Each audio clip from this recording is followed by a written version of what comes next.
You know, it's so interesting. So, throughout the kingdom of darkness, you have a lot of councils. You have councils of 3, councils of 5, councils of 7, councils of 9, council of 13. Oftentimes, if you have like a witch's coven, there will be a specific number, and that's all you can have. And if one leaves, then there's one more that gets added. But you always have that number. You know, councils is not something that's original to the kingdom of darkness. In fact, in Psalm 82, you have a divine council, the council of the Elohim.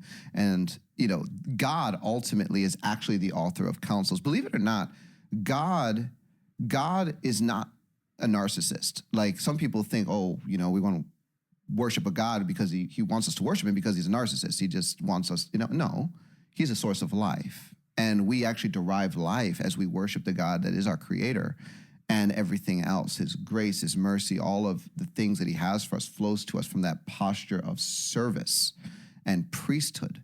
But he's a good God, and he actually raises up sons to govern with him. So one of the things that you see in the Old Testament is that God actually will put a council in place, and if they're doing the wrong thing, he rebukes them. That's what you see in Psalm 82. But the idea is that God will actually allow others to think. He's like, I didn't just give you a mind so you could hear my thoughts. You get to think too. You get to take action too. You get to have responsibility as well. And when God sets up a governing body under his thing, he'll give them an allocation of authority.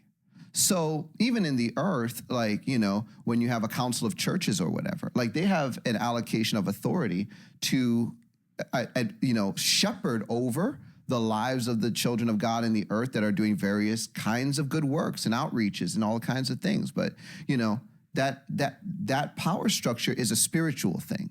So when you have councils, there is a spiritual authority associated with the council. The kingdom of darkness knows that. So what do? Rinse and repeat and sabotage, counterfeit. So they have their own councils.